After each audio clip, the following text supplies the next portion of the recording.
안녕하세요. 저는 엄마와 반찬 가게를 운영하는 30대 돌싱 여자입니다.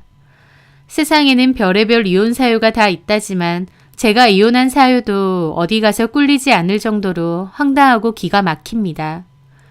제가 이혼한 직접적인 이유는 신우 때문인데요. 어디 가서 신우 때문에 이혼했다고 말하는 것도 애매합니다. 왜 애매하냐고요? 그 이유에 대한 사연을 지금부터 얘기해 보려 합니다. 저는 대학 졸업 후 직장 생활을 5년간 해왔어요. 그맘때 저는 직장 생활로 인한 스트레스가 폭발 직전이었습니다. CS 관련 업무를 했는데 고객들 상담이나 불만 접수 업무도 맡고 있다 보니 전화로 폭언도 많이 듣고 그로 인한 스트레스도 극심했어요. 회사를 다니는 것이 너무 힘들고 버거운데 그만둘 용기는 안 나서 꾸역꾸역 다니고 있었죠. 가족들에게 티는 안 냈지만 저는 그맘때 우울증도 조금 앓고 있었던 것 같습니다. 아침에 눈을 뜨는 게 무섭고 출근길이 도살장에 끌려가는 길 같았거든요. 출근길에 차에 콱 치였으면 좋겠다. 그래서 병원에 좀 입원했으면 좋겠다라는 생각도 매일 할 정도였죠. 그걸 저희 엄마가 알게 되셨어요. 엄마는 저보고 단박에 회사를 그만두라고 하셨습니다. 내가 좋은 대학 나온 것도 아니고 취업도 쉽지 않은데 어떻게 덜컥 그만두냐고 하니까 엄마는 네가 이렇게 힘든데 회사를 계속 다니는 게 중요하느냐며 그만두라고 하셨습니다. 엄마가 그만두라고 하시니 왠지 저도 마음이 좀 홀가분해지더라고요. 엄마는 저보고 좀 쉬고 정 이도저도 안 되면 엄마 반찬 가게 와서 일하라고 하셨어요. 엄마는 동네에서 반찬 가게를 오랫동안 운영하셨는데 장사는 꾸준하게 잘 되는 편입니다. 저희 아빠도 퇴직을 하셨기 때문에 엄마가 실질적인 가장이셨죠. 엄마의 그 말에 엄마 말만 들어도 든든하다며 그럼 나는 가업을 이으면 되는 거냐며 장난치듯 깔깔 웃었지만 저희 엄마는 진심이셨어요. 저도 언제든지 갈 수 있는 곳이 있다는 생각에 엄마의 말이 큰 위로가 되었고요. 그래서 오히려 다시 힘을 내서 회사를 다닐 수 있었어요.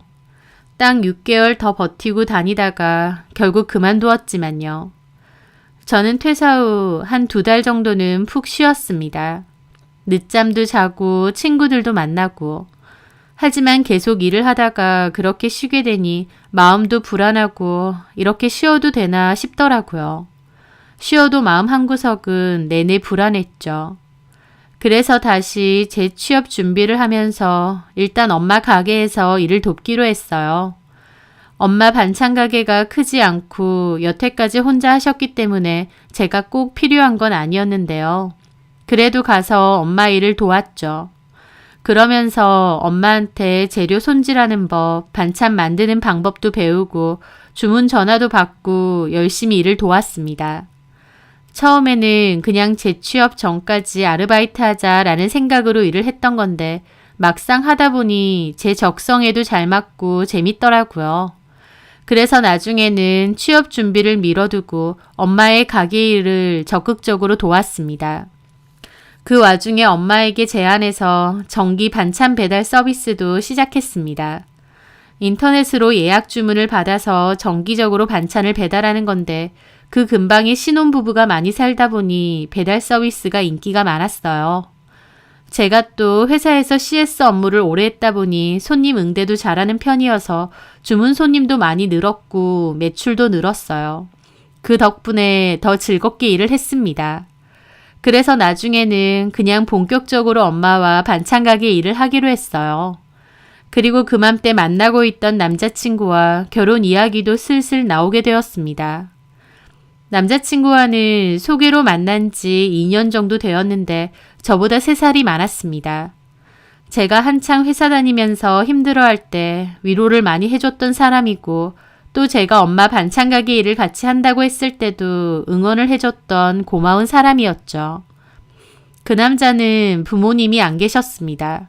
엄마는 그 남자가 중학생일 때 돌아가셨고 아버지는 5년 전쯤 병으로 돌아가셨다고 하더라고요.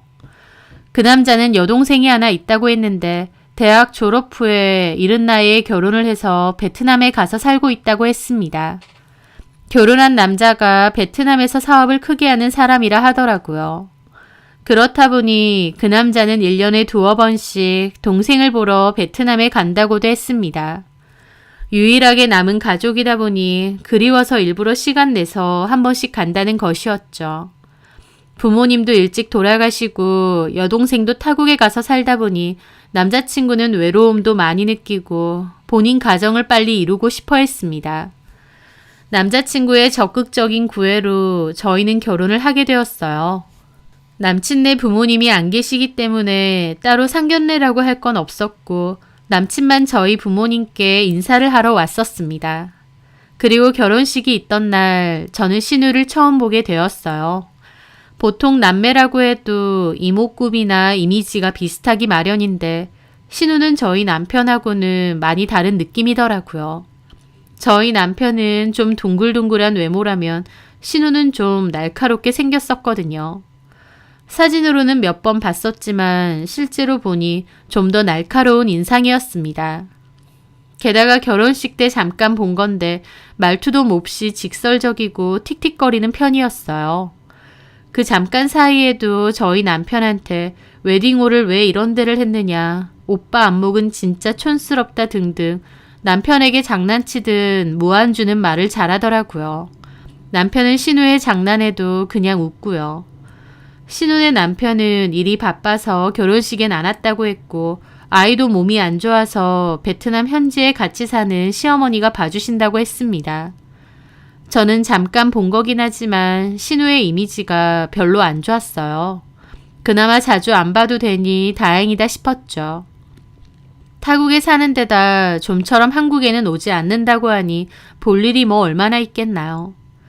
그런데 결혼하고 3개월 정도 됐을 무렵 저는 남편에게서 황당한 소리를 들어야 했습니다. 바로 신우가 남편과 돌연 이혼을 하고 한국으로 돌아온다는 것이었죠.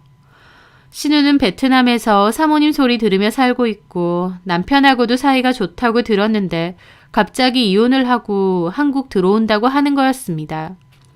이혼 사유가 뭐냐고 물었더니 남편도 그 둘이 사이가 좋은 줄 알았는데 사실은 성격 차이가 심했었다고 하더라고요. 게다가 신우 전 남편이 현지의 애인까지 숨겨둔 걸 들켜서 결국 이혼한다는 것이었죠. 그런 사유로 이혼을 한다고 하니 저도 안타까웠는데 문제는 신우가 저희 집으로 온다는 거였습니다. 사실 상황이 그럴 수밖에 없는 게 신우에게는 친정이라고 할 만한 곳이 없다는 거였습니다. 아버님이랑 원래 살던 집은 저희 남편이 예전에 팔았기에 따로 친정집이 있는 것도 아니었고요. 이혼하고 한국으로 돌아왔어도 당장 갈 데가 없으니 와 있을 곳은 저희 집밖에 없는 거였습니다. 상황은 이해하지만 제 입장에선 좋을 리가 없었죠. 한창 신혼인데다 얼굴도 한 번밖에 안 봤고 심지어 잘 맞을 것 같지도 않은 신우랑 같이 살아야 되니까요. 저는 대출을 좀 내던가 아니면 우리 부모님한테 빌려서라도 집을 하나 구해서 거기서 살게 하면 어떻겠느냐 그랬습니다. 하지만 남편이 저한테 부탁을 하더라고요. 신우가 대학교 졸업하자마자 외국으로 시집가서 한국 물정도 잘 모른다. 나이만 먹었지 여기서 일도 안 해봤고 뭘 모른다면서 몇 달간만이라도 집에 같이 살면서 취업 자리도 같이 찾아봐주고 적응하게 도와주고 싶다고 하더군요. 오빠로서 동생이 걱정돼서 그러는 건 알겠지만 신우 나이도 20대 후반이고 말도 안 통하는 타국에서도 살아본 사람인데 말 통하는 한국 땅 사는 게 뭐가 그렇게 힘들까 싶기도 했어요. 하지만 남편이 워낙 걱정을 하고 부탁을 하다 보니 그럼 딱 3개월 정도만 데리고 있겠다고 했죠. 남편은 이해해줘서 고맙다고 그러더라고요. 저는 이왕 신우를 집에 들이기로 한 거 좋은 마음으로 잘 데리고 있자 결심했습니다. 본인도 이혼하고 오빠 집에 얹혀 살기까지 해야 되니 얼마나 마음이 안 좋고 눈치 보이고 불편할까라는 생각도 있었거든요. 그래서 지내는 동안만큼은 편하게 잘 지낼 수 있게 노력하자 마음먹었죠. 하지만 저희 신우는 눈치 보고 불편해할 거라는 제 예상과는 아예 달랐습니다. 신우는 공항에서 남편 차를 타고 같이 왔는데요. 짐이 꽤 많다고 해서 저도 밖에 나와 있었죠. 남편과 신우가 도착을 했고 제가 환하게 웃으며 반겨주었습니다. 왔어요. 온다고 고생했어요. 그런데 신우는 저를 위아래로 살짝 훑더라고요. 그러더니 네, 결혼식 때 보고 처음 보네요, 언니.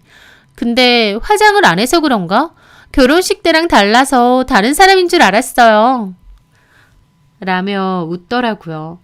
보자마자 비꼬듯이 저렇게 말하는데 얘 뭐지? 싶으면서 어이가 없었죠. 남편은 트렁크에서 캐리어를 여러 개 꺼냈습니다. 가장 큰 건 남편이 끌고 작은 캐리어 2개를 더 꺼냈어요. 신우는 가장 작은 캐리어를 하나 들더니 저한테 자연스럽게 중간 크기 캐리어를 넘기더라고요. 들고 가라 그거죠. 제가 무슨 지 하녀도 아니고 신우의 행동에 어이도 없고 기분도 상했죠. 하지만 꾹 참고 일단 캐리어를 들고 집에 갔어요. 신우는 집을 보더니 표정이 띠꺼웠습니다. 오빠, 이렇게 작은 데로 구한 거야? 작기는 30평짜린데. 나 베트남 살 때 집 생각하면 이 집은 방 한 칸 수준이네. 그러더라고요. 뭐 저렇게 싸가지도 없고 제멋대로인 인간이 있나 싶어서 저도 기분이 너무 상하더라고요. 아무리 오빠 집이라지만 지는 얻어 산다는 걸 까먹었나 싶기도 하고요. 내 방은 어디야? 여기야. 신우 온다고 작은 방 하나를 깨끗하게 치워두고 매트리스도 하나 깔아두었습니다. 그런데 신우는 표정이 진짜 안 좋더라고요. 여기가 내 방이라고? 침대도 하나 없이? 나 침대 아니면 못 잔단 말이야. 잠깐 살 건데 무슨 침대요? 라고 하려는데 남편이 저를 가로막더라고요. 알았어. 오빠가 하나 사줄 테니까 일단은 여기서 지내. 미리 좀 사놓지. 미안해. 저는 남편이 도저히 이해가 안 되었습니다. 신우가 저렇게 하면 싸가지 없다고 뭐라고 해야 될 판에 오히려 미안하다고 쩔쩔매는 거였죠. 그날 저녁 제가 이런 이야기를 남편에게 따지니까 남편은 저한테 이해를 좀 해달라고 하더라고요. 이해 좀 해줘. 제가 베트남에서 가정부들이랑 기사 있는 저택 살면서 부잣집 만화님 하다가 오게 돼서 저러는 거야. 허세 좀 부린다 생각하고 이해 좀 해주라. 남편은 저한테 이해해달라고 했지만 저는 도무지 신우의 태도가 이해되지 않았습니다. 예전에 어찌 살든 말든 지금 본인 처지 파악을 못하나 싶었죠. 오빠네 집에 얹혀 살면 보통은 염치 없게 생각하고 미안해야 정상인데 신우 하는 거 보면 무슨 신우 집에 저희 부부가 얹혀 사는 것 같은 거예요. 저는 아무리 3개월이라지만 저런 성격의 신우랑 어떻게 사나 앞길이 막막했습니다. 그리고 역시 제 예상대로 신우랑 같이 지내는 일은 정말 미치고 팔짝 뛸 정도로 짜증나는 일투성이었죠. 같은 말을 해도 일부러 머리 굴리는 사람처럼 들으면 열받는 말만 골라 합니다. 오빠, 집 너무 촌스러워. 집이 좁을수록 좀 깔끔하고 예쁘게 해놔야 되는데 이게 뭐야? 저런 가구들도 오빠가 더 고른 거지? 그럽니다. 그 가구들은 남편과 제가 다니며 같이 고른 거예요. 그런 걸 다 알면서 일부러 저 들으란 듯이 저렇게 말하는 겁니다. 우리 집 정도면 예쁘지 않냐? 아니, 너무 별로야. 나라면 이렇게 안 하겠다. 그러질 않나. 한 번은 저희 남편 옷 입은 거 보고도 오빠, 이게 뭐야 촌스럽게. 이런 옷이 오빠한테 어울려? 그러는 겁니다. 안 어울려? 이거 너네 새언니가 백화점 가서 사다 준 건데. 아, 무슨 촌 사람도 아니고 백화점에서 사면 다 좋은 거야? 진짜 저도 안 입겠어. 오빠는 피부가 까무잡잡해서 이런 톤이 안 어울린다니까. 내가 전에 한번 골라줬었잖아. 오빠한테 어울리는 옷. 아, 맞다. 그랬지? 다음에 나랑 옷 사러 가. 이런 건 좀 입지 말고. 그러면서 제가 사준 옷을 보고 촌스럽다느니 어쩌느니 하면서 타박을 하는 겁니다. 신우의 말을 들어보면 다 저런 식이에요. 자기 오빠 타박하는 척 하면서 사실은 저 들으라고 비꼬는 거였습니다. 신우는 본인은 되게 세련되고 고급스러운 취향을 가졌고 저는 촌스럽다는 생각을 늘 가지고 있는 것 같았어요. 한 번은 집에 들어와 보니 제 안방 옷장을 뒤지고 있는 겁니다. 제가 놀라서 지금 뭐 하는 거냐 물으니 신우는 대수롭지 않은 얼굴로 언니, 제대로 된 옷 좀 사 입으세요. 아니, 나 면접 가기로 해서 언니 옷 좀 빌리려고 찾아보는데 좀 심하다. 그러는 겁니다. 너무 기가 막혔죠. 아니, 아가씨, 남의 옷을 왜 뒤지냐고요. 뒤지다뇨. 언니는 무슨 말을 그렇게 해요? 아까 말했잖아요. 면접 있어서 뭐 입을 만한 옷이 있나 좀 찾아봤다고. 그럼 나한테 먼저 물어보던가요. 제 말에 오히려 신우는 도끼 눈을 뜨더라고요. 나 참, 누가 줘도 안 입는 옷 가지고 생색은? 뭐라고요? 지금 말 다 했어요? 그래요. 미안해요. 다시는 언니 옷 안 볼게요. 하면서 자기가 더 성을 내더니 가버리는 겁니다. 그것뿐인가요? 하루 종일 집안에만 있으면서 손 하나 까딱 안 하는 겁니다. 설거지는 쌓여있지, 화장실은 쓰고 나면 머리카락 천지에, 거실에는 지가 쓴 컵도 하나 안 치우고, 시켜 먹은 음식도 분리수거는커녕 씻지도 않고 올려놓기 일쑤고요. 쓰고 난 수건은 아무데나 축축하게 올려두고 세탁물도 분리를 안 하고 그냥 세탁 바구니에 처박아두기 일쑤였죠. 말도 안 통하는데 싸우고 입씨름하기 싫어서 꾸역꾸역 참았다가 한 번은 너무 열받아서 가서 따졌어요. 아가씨. 왜요, 언니? 집에 좀 있으면 좀 치우고 하죠. 하루 종일 그렇게 누워만 있지 말고. 아니, 그렇잖아요. 매일 어지르기만 하고 청소 한 번을 안 해요? 일 다녀오면 피곤해 죽겠는데 집안일 거들어주지는 못할 망정 아가씨가 어지른 것까지 내가 다 치워야 돼요? 언니, 저 청소 같은 거 할 줄 몰라요. 모르는데 어떻게 해요? 언니가 좀 해주세요. 모르면 배워서 하세요. 어지르는 사람 따로 있고 치우는 사람 따로 있어요? 내가 아가씨 어지르는 거 치워주는 사람이냐고요. 제 말에 신우는 저를 가만히 노려보더라고요. 그러더니 네, 미안하네요. 앞으로는 제 건 제가 치워볼게요. 진짜 더럽게 눈치 주네. 하고 방으로 쏙 들어가더라고요. 저는 신우 때문에 스트레스가 너무 심하고 집에 가기 싫은 지경이 되었어요. 신우의 저런 태도에 너무 스트레스를 받아서 남편한테도 자주 얘기했는데 남편은 그럴 때마다 좀 참아달라고만 했습니다. 당신이 이해 좀 해줘. 제가 사람 부리면서 내내 살아서. 아, 그 얘기 좀 그만해. 지가 무슨 공주야? 베트남에서 무슨 궁전에라도 살았대? 그리고 그때 어떻게 살든 말든 지금은 오갈 데 없어서 오빠네 얹혀 사는 거 아니냐고. 얹혀 살면서 누가 저런 식으로 굴어? 제가 신우가 너무 얄밉게 군다고 얘기하면 지동생 욕은 듣기 싫은지 아무 말 안 하고 입 닫고 있고요. 그렇다 보니 남편과 저도 자주 다투게 되었고 사이도 점차 안 좋아지기 시작했습니다. 신우가 오기 전까진 남편과 싸울 일도 별로 없었는데 신우가 오고 나서는 둘이서 대화하는 일도 거의 없어졌고 대화를 해봤자 결국 싸움으로 번지는 일이 잦아지는 겁니다. 저는 이런 일을 엄마에게 다 얘기했습니다. 예전에 회사 그만둘 때 스트레스 심하게 받고 우울증까지 왔었는데 지금이 딱 그때 상태 같다고 하면서요.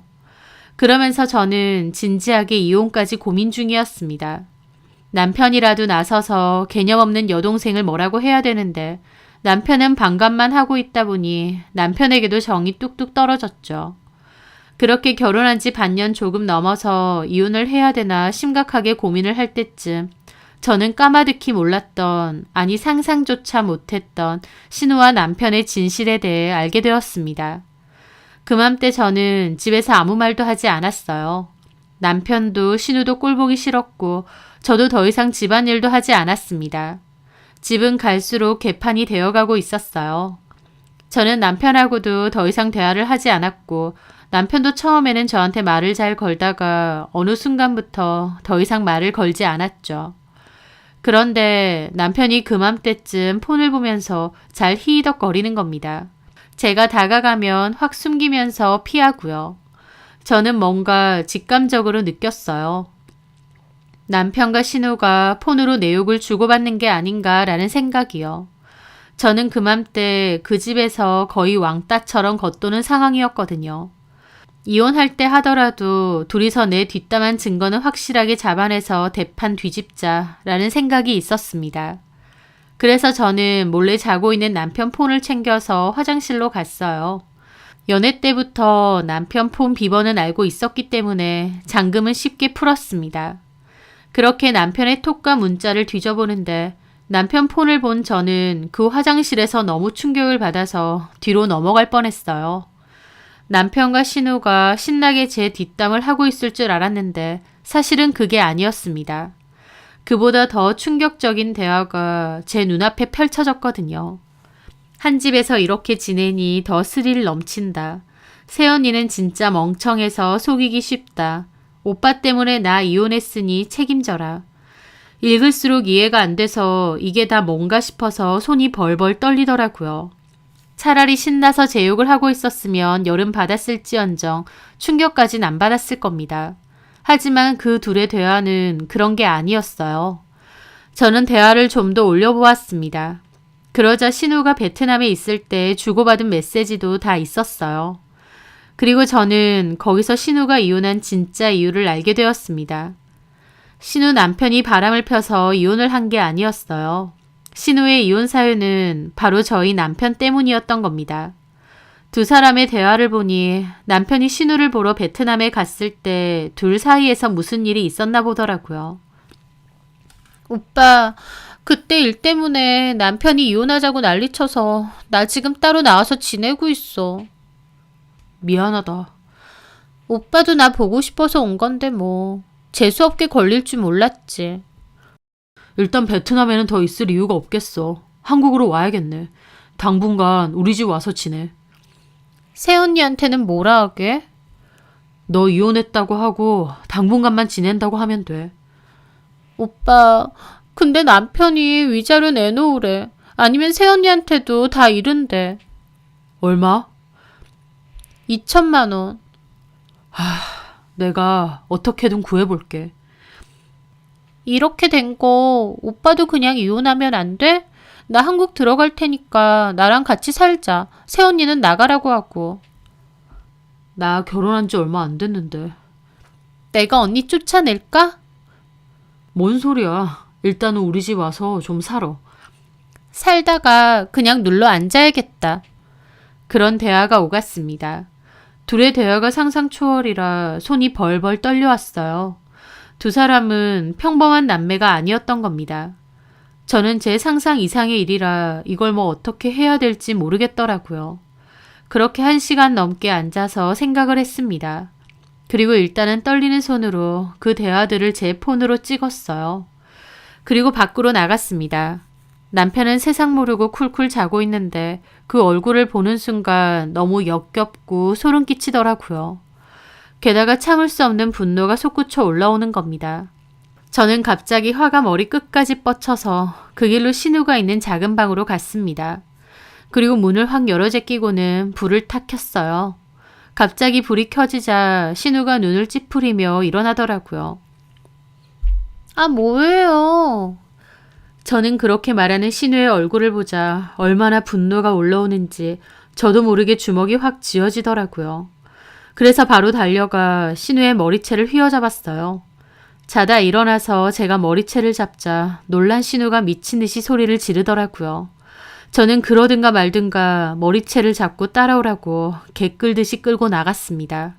신우가 미친 듯이 비명을 지르니 안방에서 자고 있던 남편도 놀라서 나오더라고요.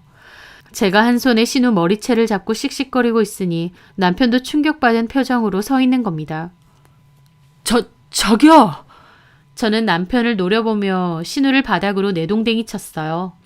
신우는 거실에서 나뒹굴고 미쳤느냐고 소리를 빽빽 지르더라고요. 저는 그 모습에 달려가서 신우의 싸다기를 날렸습니다. 그러고도 분이 안 풀려 신우를 접해려고 하니 남편도 놀라서 저를 잡고 신우도 소리를 지르며 도망가더라고요. 미쳤어요? 자기야, 왜 이래? 그 모습에 저는 이번엔 남편의 싸다기를 날렸습니다. 얼마나 세게 날렸는지 그 덩치 큰 사람이 바닥으로 주저앉을 정도였죠. 때리니까 더 열받아서 주저앉은 남편의 머리통을 미친 듯이 갈겼어요. 그때는 저도 이성을 잃었습니다. 야, 너 미쳤어? 저한테 머리통을 맞던 남편이 확 일어나면서 소리를 지르더라고요. 저는 그 앞에 남편의 폰을 집어 던졌습니다. 내가 아무리 미쳐도 너네만 하겠어? 이 더러운 것들아, 너네 남매 아니지? 제가 악을 쓰며 저렇게 말하자 남편과 신우 일시정지가 되더라고요. 뒤에서 빽빽 소리를 지르던 신우도 그 말에는 꿀먹은 벙어리가 됐고요. 야, 이 미친 것들아, 너네 도대체 뭐야? 오빠 동생 하면서 도대체 뭐 하는 짓거리야? 여보, 일단 진정하고. 너 같으면 진정하겠냐? 네 동생 이혼한 건 너 때문이라며. 둘이서 베트남에서 뭔 짓을 했길래 네 동생 년은 이혼당하고 위자료까지 물어줘야 돼? 너네 도대체 뭐야? 도대체 뭐냐고! 남편과 신우는 꿀먹은 벙어리 마냥 아무 말 못하더라고요. 저는 신우한테도 따졌습니다. 야, 너 내 앞에서 조잘조잘 잘도 씨부리면서 지금은 왜 입 닫고 있니? 어디 말해봐. 이 사람이 네 오빠 맞아? 니네 남매 맞아? 그 와중에 신우는 남편한테 해결하라는 건지 남편 뒤에 숨어서 힐끔 보더라고요. 저 너무 열받아서 주방에서 가히 찾았습니다. 제 모습에 신우 소리 지르며 방으로 도망가고 남편도 기함하면서 저를 뜯어 말리더라고요. 제발 진정해. 너 같으면 진정하겠어? 다 죽자. 다 죽어. 자기야, 제발. 내가 다 얘기할게. 제발. 남편이 무릎 꿇고 다 말하겠다며 싹싹 빌더라고요. 제가 눈이 돌아서 제정신이 아니었거든요. 진짜 일낼 수도 있었습니다. 저는 당장 들어가서 네 동생년 데리고 나오라고 했습니다. 아니면 이 자리에서 다 같이 죽는 거라고 했죠. 저도 살면서 제가 그렇게 미친 짓 해본 건 처음인 것 같아요. 그만큼 그 상황이 너무 기가 막히고 저도 제정신이 아니었던 거죠. 그렇게 남편은 신우를 데리고 나왔고 저는 어디 한번 얘기해보라고 했습니다.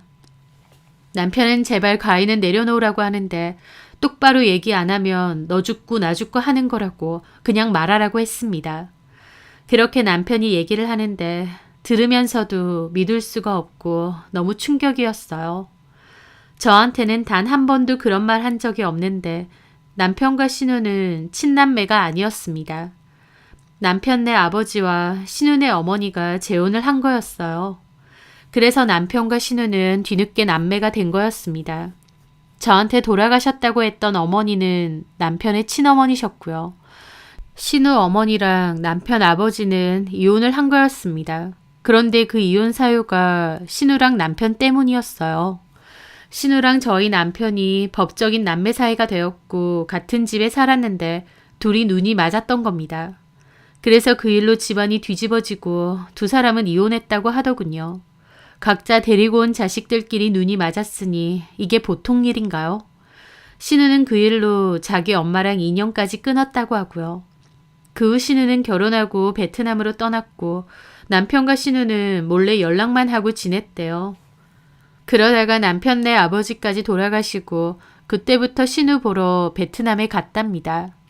신우 남편도 당연히 신우 오빠가 놀러 왔으니 반겼고 그때부터 남편은 1년에 한 번에서 2번 정도 베트남에 갔는데 정신 나간 신우와 남편 놈이 베트남에서 미래를 즐겼던 겁니다.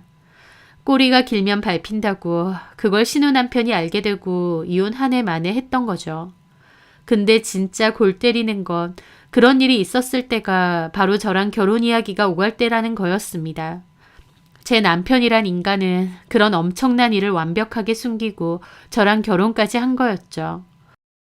게다가 신우라는 이름으로 본인은 내연녀를 저희 집에 들이기까지 한 거였습니다. 이게 말이 되나요? 남편의 말을 듣는데 몇 번이나 까무러칠 뻔했습니다. 도저히 상식적으로 이해가 안 되고 이럴 수 있나 싶어서요. 어리숙한 척하면서 제 뒤에서 이런 짓을 꾸민 남편놈이나 내 남편하고 붙어먹다가 이혼까지 한 주제에 신우 행세까지 하려고 했던 그년까지 정말 이성의 끈을 간신히 잡고 있지 않았더라면 칼부림 났을 것 같습니다. 저는 너네 당장 집에서 나가라고 했습니다. 내 눈앞에 있으면 진짜 칼부림 날 것 같으니 당장 꺼지라고 했어요. 제 말에 남편과 신우가 도망치듯 옷만 대충 껴입고 도망갔습니다. 저는 빈집에서 혼자 방바닥을 기며 꺼이꺼이 울었던 것 같아요. 이게 꿈인가 싶기도 했고요. 도저히 믿기지도 않고 이런 일이 나한테 일어날 수도 있구나 싶었던 것 같습니다. 그렇게 다음날 엄마한테 가니 엄마가 너무 놀라셨습니다. 하룻밤 사이에 딸이 10년은 더 늙어서 나타났으니까요. 저는 울면서 엄마한테 이 얘기를 다 했고 엄마도 기가 막혀서 뒷목을 몇 번 잡으셨어요. 엄마는 그 미친 것들 당장 소송 걸고 이혼하라고 하셨습니다. 저는 그날 남편에게 그 기집애 데리고 집에 오라고 했어요. 할 말 있다고요. 그것들이 저희 집에 오자마자 면상에 이혼장 던졌습니다. 미친 것들. 이혼해 줄 테니 둘이서 같이 살던지 말던지 마음대로 해. 근데 둘 다한테 위자료 소송할 거야. 그리고 너네 짐 싹 다 챙겨서 이 집에서 나가. 제 말에 신우년이 뭘 잘했다고 큰 소리 치는 겁니다. 바로 전날 무릎 꿇고 한마디도 못했던 게 하루 사이에 기가 또 살아났더군요. 이혼하는 것도 알겠고 위자료 소송도 알겠는데요. 이 집에서 우리가 왜 나가요? 이거 우리 오빠 집인데요. 둘이 1년도 안 살았잖아요. 그럼 이건 우리 오빠 거예요. 그 기집의 말에 남편이 신우를 말리더라고요. 저는 기가 차서 웃었습니다. 놀고 자빠졌다. 이게 왜 니네 오빠 집인데? 그 말에 신우가 남편한테 그러더군요. 오빠, 이거 오빠 집 아니야? 전에 새아빠 돌아가시고 그 집 팔았다고 했잖아. 그 집 판 돈으로 이 집 산 거 아니야? 그러는 겁니다. 기가 막혔어요. 신우 이녀는 진짜 저를 이 집에서 쫓아내고 지가 안방 차지하려고 했었구나 싶었죠. 그나마 마음이 진정됐다고 생각했는데 남편과 신우 짓거리는 소리를 눈앞에서 들으니 또 속에서 천불이 올라오더라고요. 신우의 말에 남편은 아무 말 못하길래 제가 대신 얘기해줬습니다. 놀고 자빠졌다. 야, 니네 오빠 그 돈 날린 지가 언젠데. 사랑하는 동생이자 내연녀인 너한테 얘기도 안 해주디? 날렸다고? 그래, 토지 분야인가 뭔가 한다고 그 돈 투자했다가 사기당해서 싹 날렸댄다. 니네 오빠 완전 알거지야. 이 집은 우리 엄마가 도와주고 나머지는 대출이야. 이 집에서 나 몰아내고 네가 안방 차지해서 이 자식이랑 하하호호 살고 싶었나 본데 이 자식 개털이야. 그것도 몰랐냐? 뭐? 베트남에서 사모님 지랄을 한다. 너 이 집 무시했지? 니네 오빠는 이런 집도 없고 돈도 없어. 게다가 나한테 위자료까지 주고 나면 너네 나가서 오붓하게 어디 다 떨어져 가는 원룸이나 고시원 하나 구해서 살던가. 바퀴벌레 같은 너네한테는 그런데도 과분하지만. 제 말에 신우 몹시 놀라더라고요. 오빠, 나한테 그렇게 말 안 했잖아. 넌 좀 가만히 있어. 지금 그게 중요해? 중요하지. 그럼 오빠 가진 것도 없어? 돈도 없어? 야, 좀 가만히 있으라고. 그 말에 신우 갑자기 눈이 돌아서 남편 머리통을 휘갈기더라고요. 머리통 맞은 남편도 눈이 돌고요. 저는 이것들이 제 앞에서 뭐하나 싶었죠. 너 미쳤어? 야, 이 새끼야. 너 때문에 나 남편한테 이혼당했어. 거기서 사모님 소리 듣다가 너 때문에. 집도 있고 뭐라도 있어서 한국 들어오라는 줄 알았더니. 네가 먼저 베트남 오라고 할 땐 언제고 내 탓이야. 너 때문에 나도 이혼당하게 생겼는데. 너 때문에 내가 먼저 이혼했잖아. 그러게 누가 그렇게 쳐 부르래? 좋다고 부를 땐 언제고. 네가 조심성 없이 굴다가 걸린 거잖아. 야, 네가 집에서 몰래야 더 스릴 있다며. 저는 그 미친 것들의 대화를 듣는데 구역질이 올라오더라고요. 옆에 있던 리모컨을 바닥으로 집어 던졌습니다. 그만 좀 해, 이 미친 것들아. 내 앞에서 그딴 소리 하고 싶니? 제가 소리 지르자 남편도 신우도 아무 말 안 하더라고요. 긴 말 하고 싶지도 않아. 당장 짐 챙겨서 내 집에서 꺼져. 제 말에 신우 씩씩거리더니 방에 들어가더라고요. 남편은 그 와중에도 가만히 있고요. 너는 왜 안 꺼져? 자기야, 네 자기 저기 있잖아. 내가 정말 미안해. 너는 사람 죽여놓고 미안해 하면 없던 일이 되니? 네가 나한테 저지른 짓이 보통 일이야? 근데 미안. 나는 너한테 사과 받고 싶지도 않아. 너 위해서 싫어도 네 동생 참아줬어. 근데 이런 식으로 사람 뒤통수를 치니? 너나 네 동생이나 둘 다 사람도 아니야. 아니, 짐승도 이렇게는 안 하지. 당장 꺼져. 네 면상 계속 보고 있다가 내가 무슨 짓 저지를지 모르겠으니까. 제 말에 남편도 결국 방에 들어가더니 주섬주섬 짐 챙기더라고요. 저는 이혼 서류에 도장 찍고 주말까지 큰 짐들도 다 챙겨가라고 경고했습니다. 남편은 제 말도 무시하고 아무 말 없이 나가고 신우도 저 노려보더니 짐 챙겨서 문 부서져라 닫고 나가더라고요. 협의 이혼이 무산됐으니 곧장 변호사 사무실 가서 이혼 소장, 위자료 소장 다 작성했습니다. 그리고 남편 거처를 모르기 때문에 소장은 회사로 보냈어요. 솔직히 엿 좀 먹어봐라 라는 생각도 있었고요. 아니나 다를까 자기 회사로 상간소장을 보냈다고 회사 사람들이 보고 소문났다고 저한테 전화해서 생난리를 치더라고요. 그리고 자기가 결혼할 때 결혼비용 2천만 원 냈는데 그것도 돌려달라고 난리쳤습니다. 남편이 낸 돈은 결혼비용 및 혼수비용으로 썼거든요. 저는 개소리 말고 줄 돈 없으니 혼수나 싹 들고 가라고 너랑 네 내연녀가 쓴 것들 더러워서 쓰기 싫다고 했습니다. 남편도 처음에는 미안한 척이라도 하더니 막상 소송이 시작되니 만만치 않게 더럽게 나오더라고요. 하지만 남편이 뭔 바라 그래도 증거가 확실한 데다 이혼 사유가 명백하다 보니 제 승소가 확실했습니다. 남편도 어떻게든 위자료라도 깎아보려는 건지 마지막 발악을 하는 것 같았죠. 저는 집 비워두고 친정으로 들어갔어요. 부모님이랑 지내면서 이혼 소송을 이어갔죠. 아무리 제 증거가 분명하고 제 승소가 확실시 되는 상황이더라도 이혼 소송이라는 게 정말 힘들고 지치는 거더군요. 왜 내가 이런 일을 겪어야 되나 억울하기도 하고 우울하기도 했습니다. 그럴 때마다 엄마가 힘을 많이 주셨어요. 회사 다니다가 아니다 싶으면 그냥 그만두면 되는 것처럼 이혼도 마찬가지라고. 네 남편놈이 그런 미친놈이라는 것을 빨리 알게 돼서 이렇게 끝낼 수 있으니 오히려 다행이라고. 너무 심각할 것도 없고 억울해하지도 말라고 하셨습니다.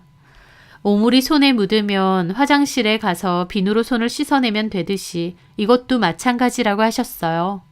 그냥 오물을 씻어내버리면 되는 거니 너무 많은 의미를 부여하지 말라고 해주셨습니다. 엄마도 저 때문에 정말 많이 속상하셨을 테지만 아무것도 아니라고 괜찮다고 해주셨기 때문에 저도 좀 더 의연하게 소송을 견딜 수 있었어요. 그렇게 8개월 만에 제 승소로 소송도 끝이 났고 저는 이혼 후 그것들과 완전히 끝낼 수 있었습니다.